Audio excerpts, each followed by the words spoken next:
आज का जो विषय है हिंदू राष्ट्र बनाम भारतीय संविधान, बनाम मतलब विज़वी इन रिलेशन टू, कि हिंदू राष्ट्र और भारतीय संविधान इसमें क्या हो रहा है एग्जैक्टली।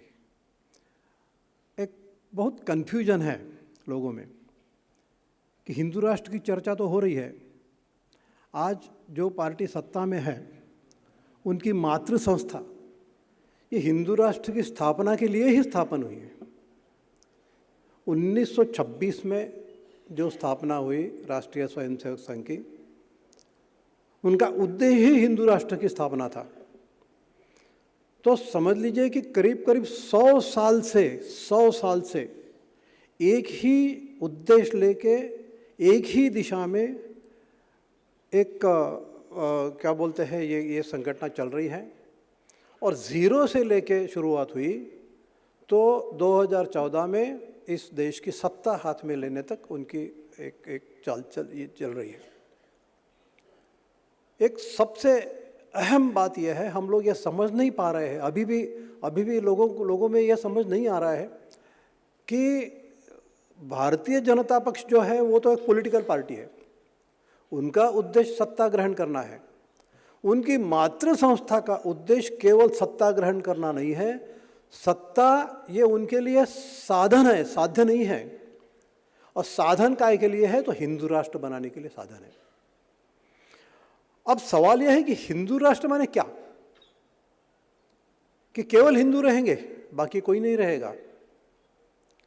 यहाँ इस देश में मुस्लिम है, इस देश में क्रिश्चियन है, इस देश में जैन है, इस देश में बौद्ध है, इस देश में पारसी है, इस देश में मुस्लिम्स में अलग अलग शिया सुन्नी बहाई सब ये सब कहाँ जाएंगे अगर हिंदू राष्ट्र है तो? हिंदू राष्ट्र है तो मैं तो हिंदू हूँ, फिर मुझे कोई तकलीफ तो नहीं है। लोगों को ये आइडिया ही नहीं है कि ये जो संस्था है इनकी आइडियोलॉजी कहाँ से आई है।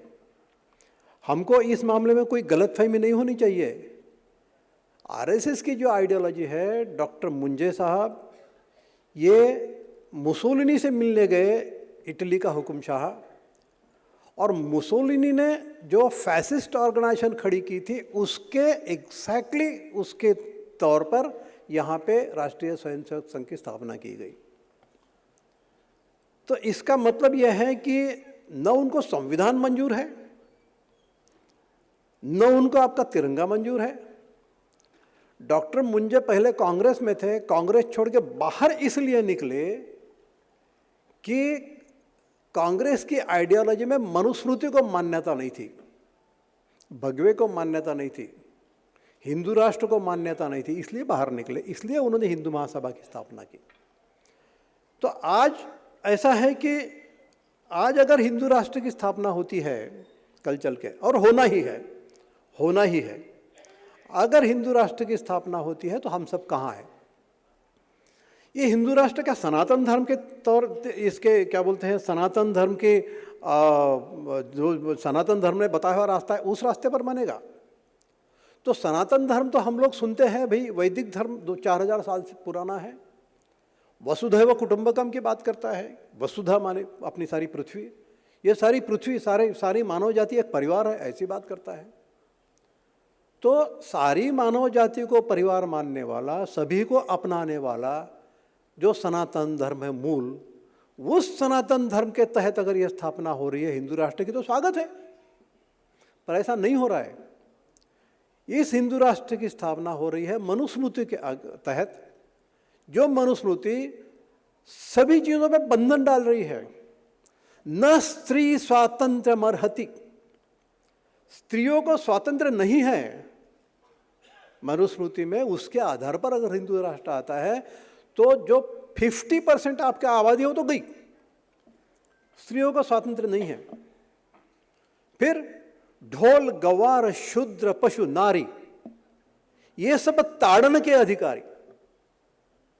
तो गंवार है मतलब ग्रामीण जो अशिक्षित है, जो दलित है, जो पीड़ित है, शूद्र है, पशु, इनके साथ में पशु का नाम लिया जा रहा है। समझ लीजिए, नारी को गंवारों को, शूद्र को पशु की श्रेणी में डाल रखा है। ढोल, गंवार, शूद्र, पशु, नारी, ये सब ताड़न के अधिकारी। इनका अधिकार केवल मार खाने का, इनका अधिकार केवल सेवा करने का। ये हिंदू राष्ट्र आ रहा है क्या? संविधान ने हमको जो मूल्य दिए हैं, स्वातंत्र्य है, समता है, बंधुभाव है, न्याय है, उसका क्या होगा? अगर आपने संविधान अलग कर दिया, डॉक्टर बाबा साहेब आम्बेडकर ने इस देश को जो एक अमूल्य ऐसी भेंट दी है, उस संविधान का क्या होगा? आप लोगों को अगर संभव हो, यूट्यूब पे राजू परुड़ेकर एक बहुत जाने माने पत्रकार है, उनकी एक उनका इंटरव्यू है, आप जरूर पढ़िए, जरूर सुनिए उसको। राजू परुड़ेकर ने कहा है कि 2014 से जो चीज़ शुरू हो गई है, अभी 2024 में अगर ये पार्टी फिर से सत्ता में आती है तो आपके हाथों से ये सारी चीज़ें निकल गई। संविधान गया, अधिकार गए, स्वातंत्र्य का संबंध नहीं है, समता का संबंध नहीं है, न्याय का संबंध नहीं है, बंधुता तो भूल जाइए। तो it will be too late now अगर 2024 में आते हैं। अच्छा, 2024 में नहीं भी आते, ये मुझे ये बड़ी चिंता का विषय लगता है कि समझ लीजिए 2024 में नहीं आए, उनको फर्क नहीं पड़ेगा। 1926 से चल रहे हैं। 84 में केवल 2 लोग थे उनके इसमें संसद में, उनको 2, 4, 5 साल से कोई फर्क नहीं पड़ा। दे हैव ट्रिमेंडस पेशेंस, उनके पास में पेशेंस है, जिद है, अपना लक्ष्य है, एक लक्ष्य लेके चलते हैं। और उनको क्लियरली मालूम है कि राजकीय सत्ता जो है ये केवल साधन है, साध्य नहीं है, साध्य कहीं अलग है।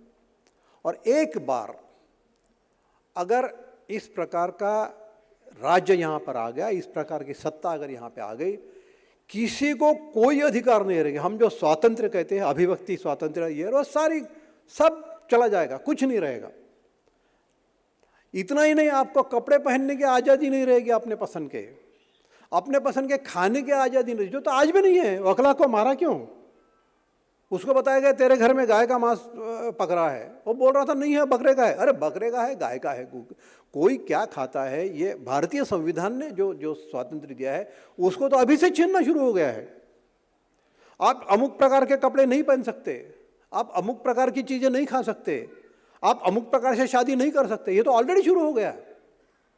और 2024 के बाद में अगर ये सत्ता आती है, सत्ता में बैठे जो सत्ताधीश है वो ये बंधन नहीं डालेंगे। ये बंधन डालने का काम दिया जाएगा रास्ते पर गमछा डाल के घूमने वाले जो लंपन एलिमेंट्स हैं उनको, जो घर घर में घुसेंगे। ये होने वाला है, मैं आपसे कह रहा हूँ, ये होने वाला है। अब ये कैसे होगा, क्या होगा, ये क्यों हो रहा है, श्याम मानव जी को हमने बुलाया इसलिए है कि इस मामले में जो कुछ भी कन्फ्यूजन है, भाई सनातन धर्म क्या है, कन्फ्यूजन है दुनिया भर के, हिंदू राष्ट्र एग्जैक्टली क्या है, कन्फ्यूजन है। ये सारे कन्फ्यूजन दूर करने के लिए श्याम मानव जी को हमने बुलाया है,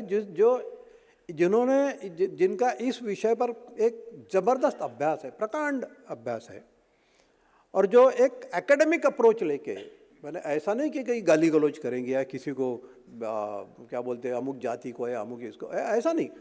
इसका एकेडमिकली अभ्यास करके ये एग्जैक्टली क्या है, ये सत्ता एग्जैक्टली क्या करना चाहती है, उसका हमारे जीवन पर एग्जैक्टली क्या परिणाम होने वाला है, ये बताने के लिए हमने श्याम मानव जी को यहाँ पर आमंत्रित किया है।